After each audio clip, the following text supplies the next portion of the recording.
Peter Alexander Lee, also known by his online username Nostalgia Nerd, is a YouTube content creator from the UK. His content mainly focuses on technological oddities from the 80s and 90s, as well as a topic that helped him amass roughly 600,000 subscribers, the UK retro gaming scene. But throughout the years, some of Peter's past actions have been brought into question, not only from a small group of detractors, but some of his former followers as well, and it's all due to his rough past with crowdfunding.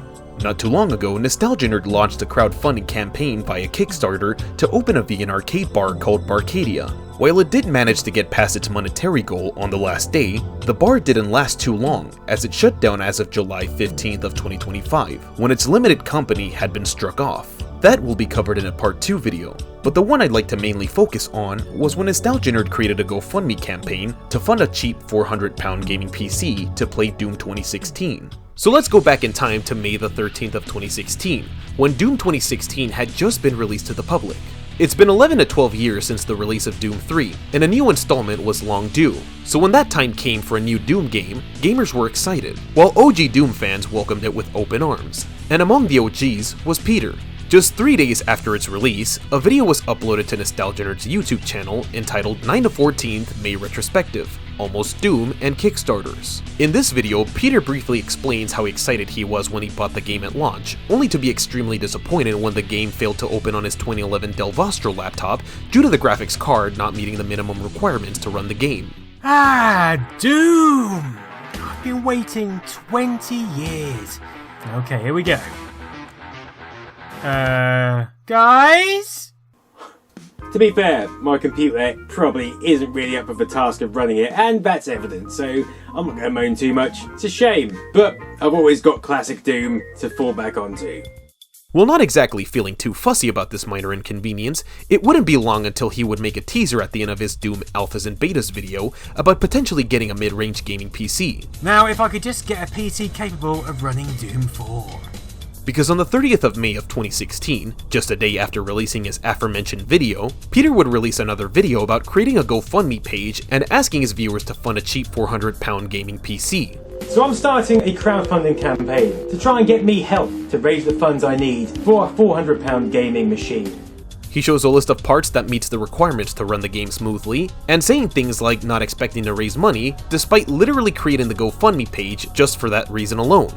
Do I think this campaign will be successful? No. Do I think I'll raise money? No. Do I think there are more important things in life to raise money for? No, I don't. Now before we move on to the events that followed the video, I thought I'd point something that I noticed a while back while I was doing my research. At the beginning of his Doom Alphas and Betas video, Peter recorded himself in front of the camera as part of the video's intro. However, in the GoFundMe video, he includes a couple of extreme close-up shots of his face as part of the comedic bits in the middle of the video. Notice how if I mashed up all these parts together, the overall angling and shot of the camera hasn't moved at all.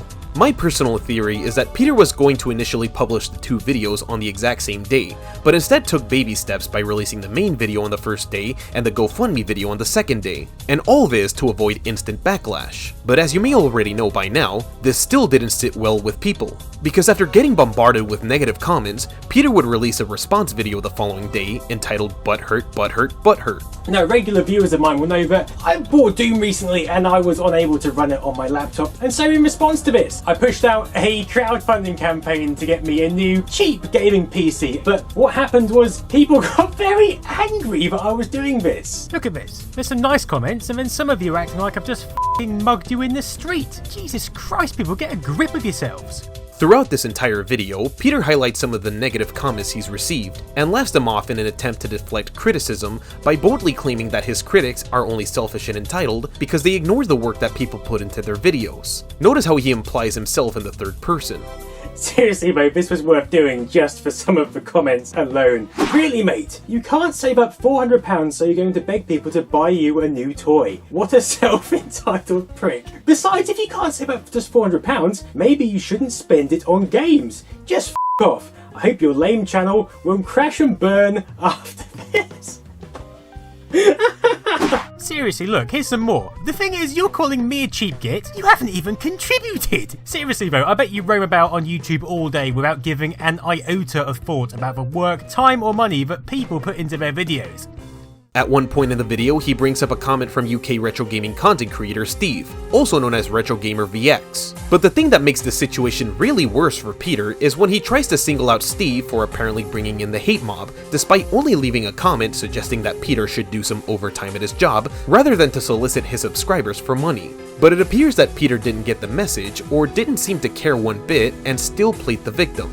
I think I've nailed down why this hate exists. It comes down to a couple of comments which are actually in the same thread. The first one is from RetroGamerVX. If he did a similar campaign to this, I'd probably support him.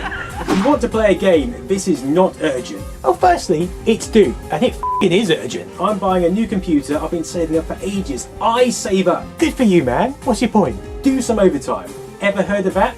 Later in the video, Peter tries to make some points by claiming that it's a capitalist world because that's how content works, and that it's up to the viewers to give him money if they think he deserves it, only to pause mid-sentence to claim he doesn't think he deserves it, after realizing that this statement would further validate the points his critics were making over his entitlement for the PC.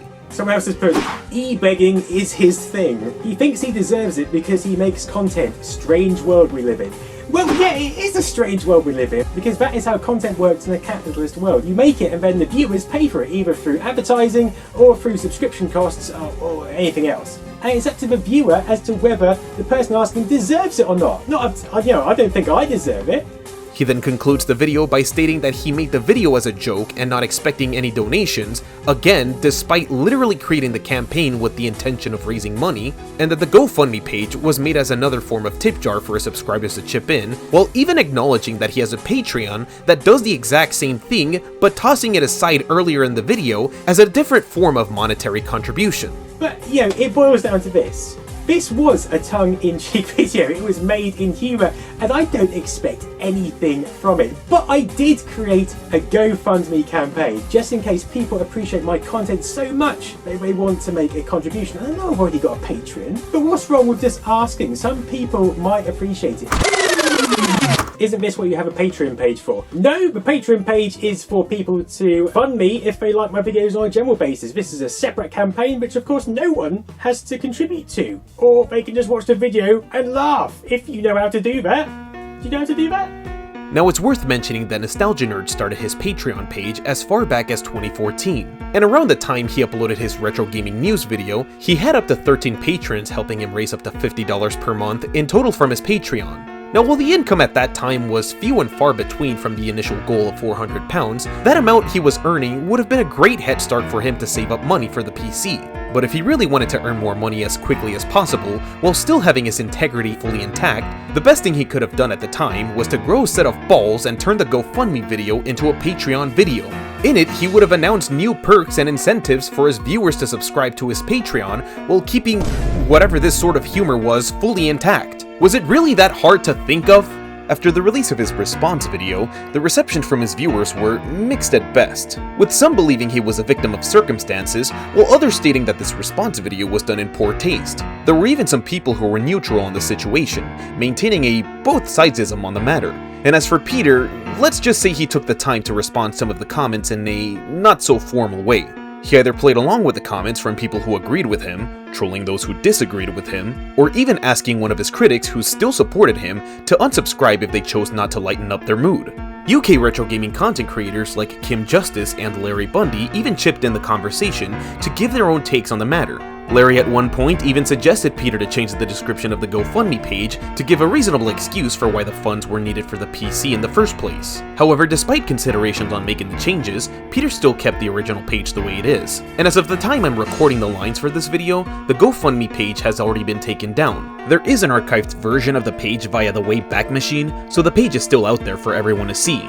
Anyway, in another retro gaming news video released earlier that same month, Peter briefly shared an update on how much funds he was able to raise after the backlash, even pointing out that he was able to reach his very first Patreon goal of $86 per month with the intention to make a special video that covers the early home computer systems that incorporate the Intel 8086 microprocessor. Was this video ever made? Well, I can't really be the judge of that, but one thing is for sure, he did say he would be able to get to work on the project the following month. Also, thank you to everyone who's contributed to my Patreon. I've passed my first Patreon goal of $86, which means I have to make a video on the 8086 system. So I'm looking forward to doing that, and I should be able to get round to that within the next month, I would hope. So after all that backlash, how much money did Peter raise from the campaign itself?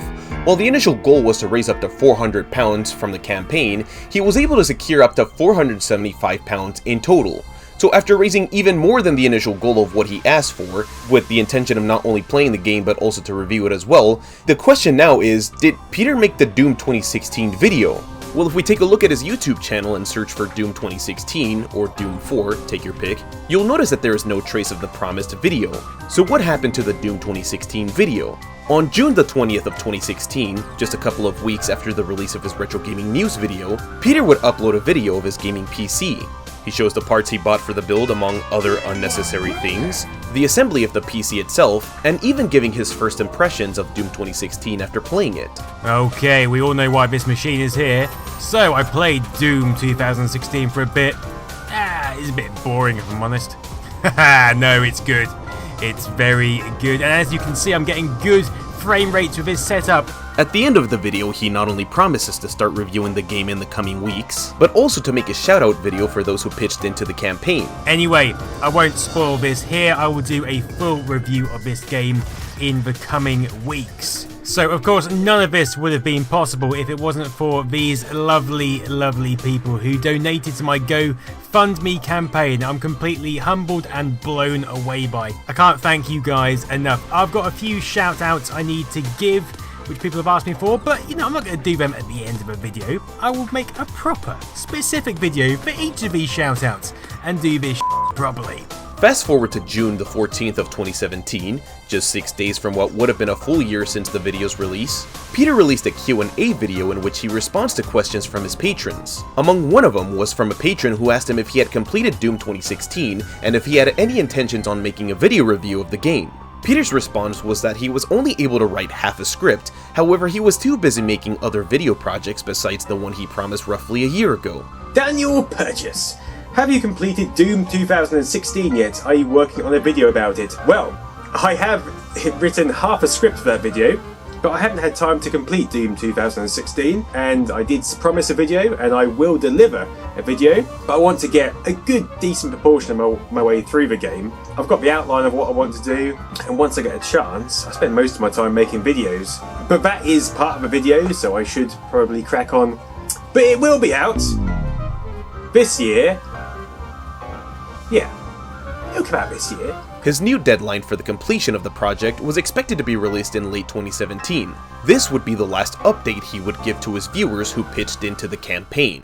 Now you could argue that Nostalgia Nerd may have forgotten about that project, but really if he wanted that one to be a priority, he could have easily gotten those other video projects out of the way and prioritized the Doom 2016 one and, try to be able to finish that one so this video wouldn't have ever existed. Now, I don't find a problem where he actually wanted to ask people for money, but the way how he handled it was very poor. Again, if he turned that GoFundMe video into a Patreon recruitment video, I think that would have been great, because at least there he was asking for help in a way where he actually had the integrity to say, hey, look, I may not be able to afford this, but I do need your help to make better video content out there. But for this situation alone, I don't necessarily consider it much of a grift, because you can easily excuse it if, let's say, Nostalgia Nerd acknowledges that, this video was not made, but he would be willing to finish it. And the worst part of this too is that in that same video in which he said he'll be able to make that Doom 2016 video,